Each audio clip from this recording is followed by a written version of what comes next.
Se está grabando la reunión. Se está grabando la reunión.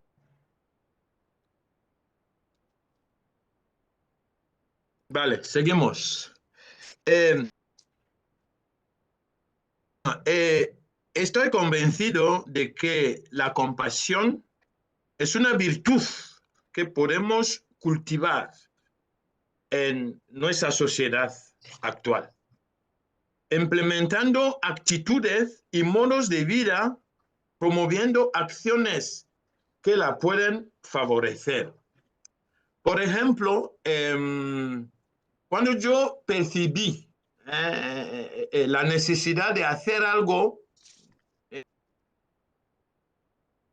en África, con la situación que vivimos, porque bueno, necesidades hay un montón, pero yo percibí que en vez de ocuparse solamente de no sé resolver problemas de pobreza, hay que trabajar o hacer algo para cultivar una nueva generación de africanos que en la línea de tener, saber promover su dignidad y también la dimensión compasiva, ¿eh? Porque tenemos nosotros también nuestros problemas, como vosotros tenéis el egoísmo y tal, tenemos otros problemas también que impiden a la persona individual y colectivamente de asumirse correctamente. Entonces yo, por ejemplo, promoví, y desde ya más de 10 años, un proyecto humanitario educativo, ¿no? En donde, pues, con colaboraciones de amigos aquí en España, escolarizamos a niños y niñas, haciendo asesoramientos con sus familias y, humilde y lo típico, lo particular de ese proyecto es que les educamos a la conciencia africana para que sumen esta condición, les enseñamos valores, no solo cristianas, es decir, no es un proyecto de catequesis, sino un proyecto a la ciudadanía, por ejemplo, saber siendo buenos ciudadanos en la obra, levantar la sociedad y ser capaz, por ejemplo, de reivindicar cosas cuando algo no funciona, pues, y este conjunto de cosas, de líneas de educación, nos permite formar a chavales con otra mentalidad, más despierta, más digna, y bueno, abajo de la entrevista podré poner el enlace de la página nuestra para los que quieren conocer mejor el proyecto y la educación a la ciudadanía, al patriotismo. Y cada año, por ejemplo, el mes de agosto, organizamos un taller de 10 días o una semana que he bautizado el llama Atelier Jean Marquela, es decir, talleres Jean Marquela. Es que en su concepción, Jean Marquela decía que la juventud africana es como un gran taller de trabajo. Hay que trabajar la juventud. Por eso elegí esta fórmula, ¿no? En homenaje a él. Entonces, digamos, es un simposio de 10 días donde tienen una media de una semana en un colegio y hacemos conferencias, charlas, mesas redondas sobre temáticas panafricanistas y con una parte de educación a la cultura africana, a los artesanía africana, cosas para que, bueno, el chaval no sea solamente un chaval que aprende literatura francesa y matemáticas, que no sea una persona que puedes hacer, coger dos cosas y hacer algo concreto, real de su vida. Entonces, es un pequeño trabajo que hacemos y yo veo avanzar la mentalidad. Bueno, para cerrar sobre esta pregunta, algo que me dio mucha gracia la última, en el último taller Jean Marquela en agosto pasado. Entonces, yo nombré a una, empezó ya más de 5 años, viene todos los años. Y ella tiene ahora algo como 14 años. Entonces le dijo, oye, tú vas a ser la encargada de organizar los grupos de trabajo de la tarde. Serán grupos de 20 o 25 personas que van a trabajar sobre una temática. Y yo te encargo de poner, de bautizar los grupos. Entonces, ¿cómo son 4 grupos de trabajo? Tienes que bautizar el nombre de panafricanistas que conoces. ¿Entiendes lo que te digo? Sí. Entonces yo esperaba que la muchacha iba a entrar en Google para buscar y de repente directamente me soltó 4 nombres. Kwame Nkrumah, Tomás Sankara, Lumu. Yo digo, pero eso llega a algún sitio. Te Sí, está hablando de una una pedagogía muchacha. de la inculturación, ¿no? Sí, de una muchacha de 14 años, ella conoce, y para mí, yo digo, pero eso ya está bien, porque ella conoce esas personas que Tiene la son referencia. africanistas, y ella fue capaz de contar en breve, ¿no? En unas palabras, la historia de cada uno de nosotros, de ellos. Así que, pues, eso avanza. Y cito literalmente, no mires donde has caído, sino donde has tropezado. Es un proverbio africano que mencionas en tu libro y que a mí me ha impactado por su sencillez. A mí me gustan mucho los proverbios, creo que son una fuente de autoconocimiento. ¿Tú percibes una especie de victimismo globalizado en la sensibilidad, en la estética de los movimientos de emancipación, perdón, política y espiritual en África? ¿Y crees que puede ser un poco por el efecto de la occidentalización en las grandes ciudades? ¿Qué crees? ¿Qué opinas sobre esto? Bueno, pues, mira, yo suelo decir, si me piden hablar de la historia de África, me queda, en los últimos 5 o 6 siglos, la verdad es que me hubiera gustado contar otra historia. Por ejemplo,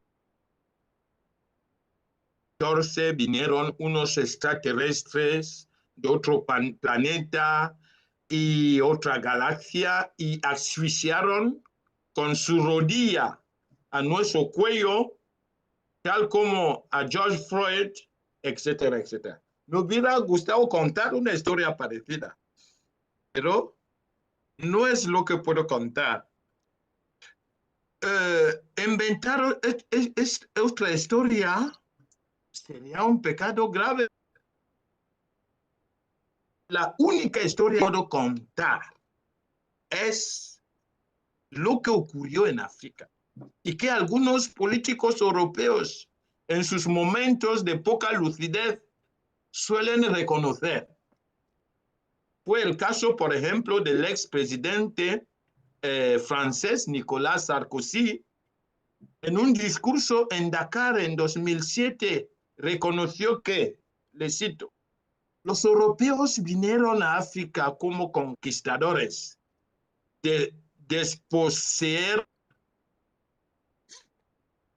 de sus antepasados, desterraron a sus dioses, proscribieron sus lenguas, sus creencias, las costumbres de sus padres, impusieron a los africanos lo que había que pensar y hacer y lo que tenían que creer, cortaron los africanos de su pasado y con eso los europeos habrán arrancado de raíces las almas de los africanos.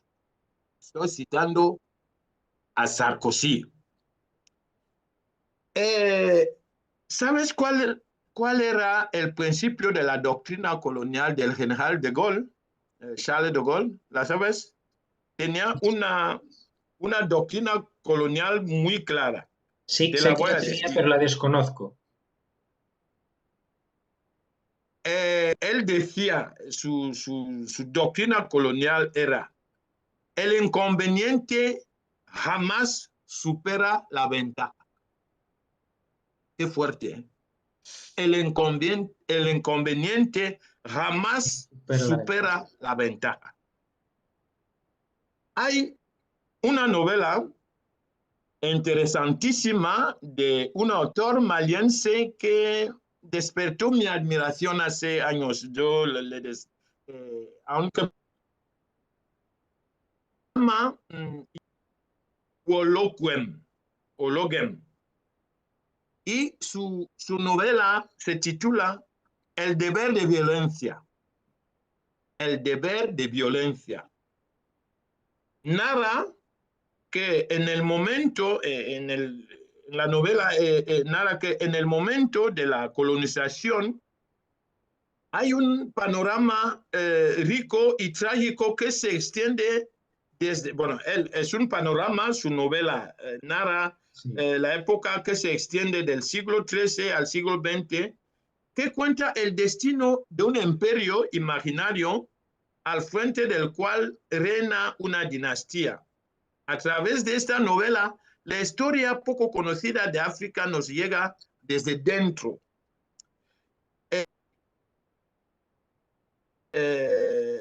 Engaños, corrupción de notables en la trata de esclavos, sobre todo el doble juego de líderes coloniales y eclesiales.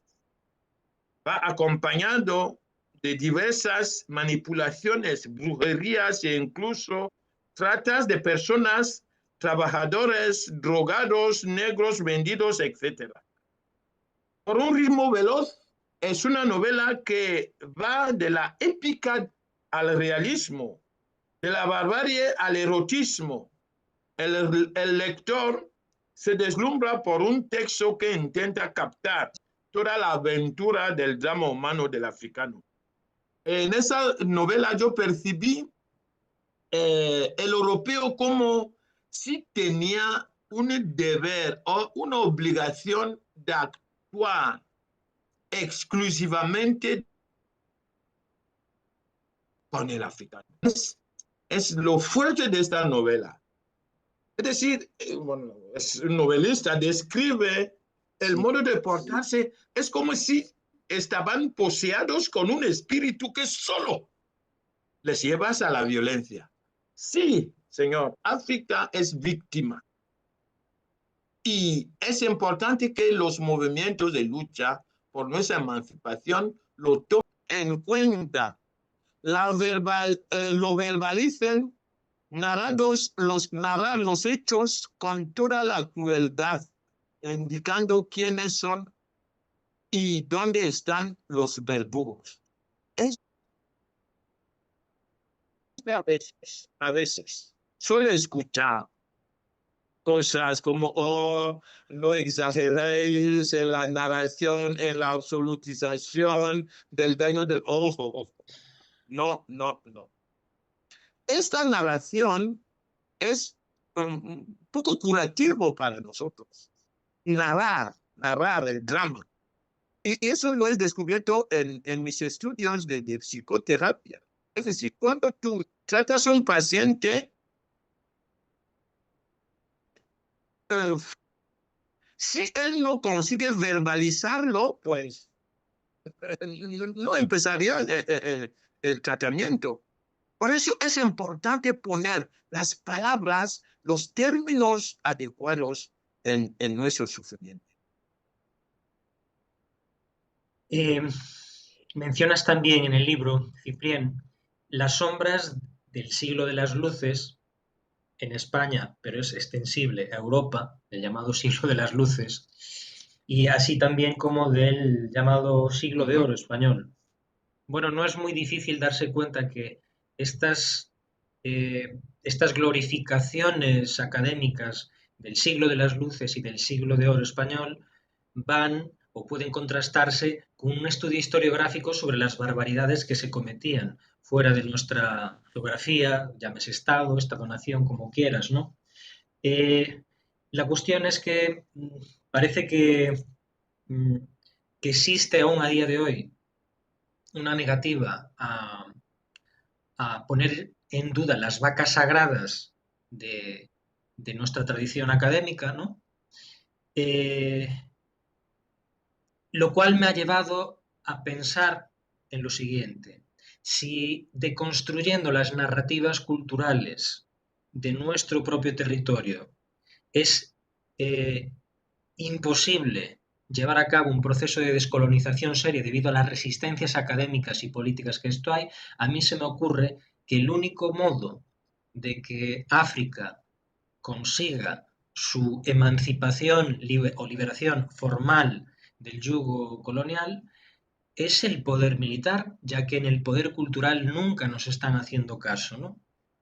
Dicho esto, y considerando que hay muchos poderes desde los que actuar en un proceso de decolonización o de lucha anticolonial, ¿consideras qué papel le darías al poder militar interno a África en ese proceso de decolonización? ¿Es peligroso hablar de ello? ¿Tiene legitimidad moral? ¿Cómo pensar una estrategia de política exterior de contención a lo que seguramente sería la eterna incursión de los poderes militares occidentales en África? No sé si me he explicado bien. Bueno, empezamos con tu referencia al siglo de oro y la ilustración. Bueno, primero, en mis trabajos, en mi valoración, yo no a esos momentos de la civilización europea como referencias. Para nosotros, lo que los africanos críticos, esos siglos no han sido ni de luces ni de oro, Evidentemente. sino nada más que siglos de tinieblas y de muerte para África, siglos que deberían considerarse como siglos de vergüenza para Europa. Me explico. Lo que los occidentales consideran el apogeo del razonamiento, ¿no? Tuvo lugar al mismo tiempo que se desplegaba a través del mecanismo más bárbaro de negación y aniquilación del ser humano por el otro, y que pudo haber extendido en la historia del mundo. Pues la esclavitud pasaba al mismo tiempo que había los grandes filósofos inteligentes. Podemos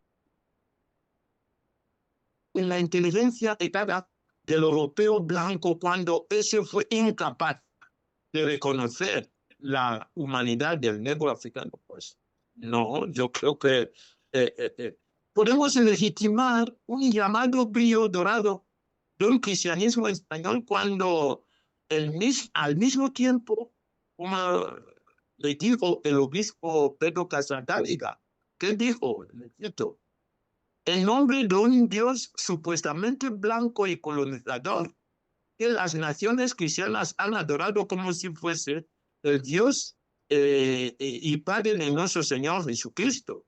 Millones de negros vienen siendo sometidos durante siglos a la esclavitud, a la desesperación y a la muerte. Por eso, personalmente, pues, yo no valoro ningún filósofo ni escritor del llamado siglo de luz. No, no, no. Tampoco tengo ninguna devoción, bueno, es raro que lo diga un cura, pero lo digo, ninguna devoción a los santos de la época de la esclavitud y de la colonización. Yo no tengo ninguna devoción a ellos. Es que, pues como panafricanista, he perdido lo que yo llamaría la virginidad de la inocencia mental. Esa virginidad.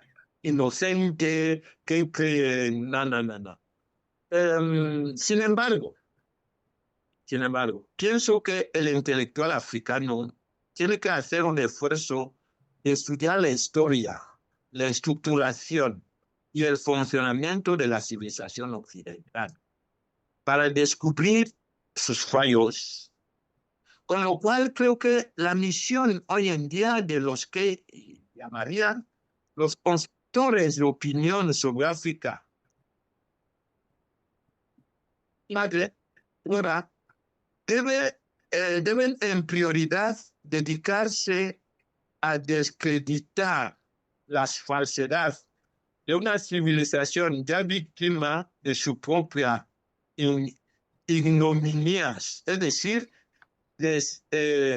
desacreditar lo que en el libro critico como las, entre comillas, civilización perfecta. Hay que descredibilizar. Y es una civilización que no es ni perfecta ni buena. Hay que dar el punto de vista africano sobre la cultura occidental que nos ha sido enseñada. ¿Cómo de Y desde allí voy a la respuesta sobre los regímenes militares y tal. Nos estamos dando cuenta de que, pues, lo que es esencial es el amor. Porque ¿no? La ilusión de que la democracia, los votos, son soluciones a nuestros problemas, pero que no. Por eso, los tres países que ya están vistos ahora como las estrellas de la liberación africana son países que han regímenes que se han puesto en marcha por y tienen legitimidad de su pueblo, más legitimidad que otros regímenes que son democráticamente elegidos. Y a terminar sobre eso, Franz Fanon, creo que bueno, es uno de nuestros Referentes comunes. referentes, ¿no? Decía, cada generación debe, con relativa opacidad, afrontar su misión, ver cómo cumplirla o traicionarla. La nuestra ahora es poner en marcha esa revolución que va avanzando. Ciprián, son muchos los curas africanos que han hecho caso omiso del supuesto deber de celibato.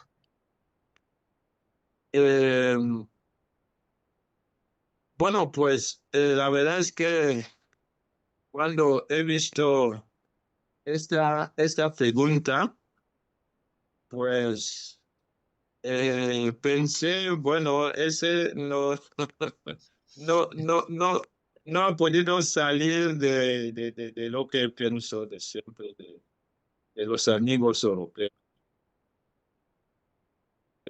La pregunta, bueno, no tiene nada que ver con el tema nuestro, porque mi libro no es un trato de teología o de espiritualidad sacerdotal.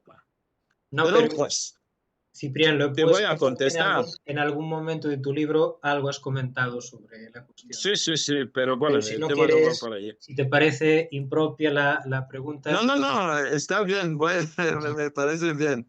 Entonces, vamos, con mi humilde experiencia, sé que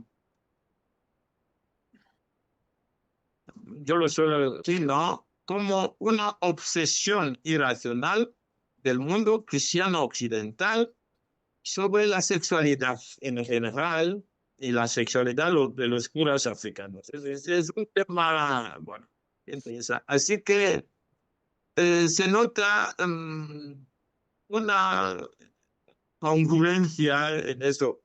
Porque, por ejemplo, si uno quiere conocer a un cura africano, no te va a pensar en a tus conocimientos, pero cuando va a mirar, sí, tus elementos y tal. Así que yo creo que es un problema que tienen los europeos. Entonces, con lo cual, te voy a contestar, de verdad. Sabemos que la cuestión del celibato eclesiástico es una cuestión de disciplina. Tiene nada que ver con fundamento teológico y que corresponde a la autoridad apostólica de la Iglesia. Yo considero que la Iglesia africana, que ya tiene muy poco que ver con la Iglesia europea, de modo claro, es que si la Iglesia aquí no tiene casi nada que ver sobre esas cuestiones también. Entonces la Iglesia africana tiene que tomar sus propias medidas particulares sobre la disciplina de sus curas. Si los contextos son tan desiguales que, bueno, ¿quién ha dicho, yo solo preguntar, quién ha dicho que lo que se aprecia como respecto o omiso de la disciplina eclesiástica de los curas en una iglesia tiene que ser de modo igual en otra? Estamos viviendo ahí lo mismo de siempre, es decir, un imperialismo eclesiástico. Pues no. Los obispos de una zona tienen que valorar lo que es la disciplina de su personal. Es como si una empresa te dijera a un colegio, tú que eres profesor, tú estás en un colegio, hay un código de disciplina de un colegio, pero que no se aplica al otro. Sí. Por otro, si yo preguntaría, son pocos los curas y obispos en Occidente que se han portado correctamente con menores del mismo sexo. Es una pregunta que yo puedo soltar. Creo que para tener respuesta a esa pregunta mía, solo me hace falta introducir en Google una búsqueda por internet con la palabra pederastía. Datos. Pero esos datos, sería interesante realizar un mapa geográfico donde han sucedido los datos. Y creo que en ese punto, precisamente, África no va a llevar el trofeo, no va a ganar nada en eso. ¿Me entiendes, no? Sí, perfectamente. Así que creo que nos hemos entendido. Sí. No. En conclusión, son temas particulares y son chicas, porque bueno, el funcionamiento de una iglesia es algo muchísimo más importante que esas cosas de sexualidad y tal. No se puede reducir, no. Bueno, es mi opinión. Sí, gracias, Ciprián. Seguimos con la tercera parte de la entrevista. Dale. Vale.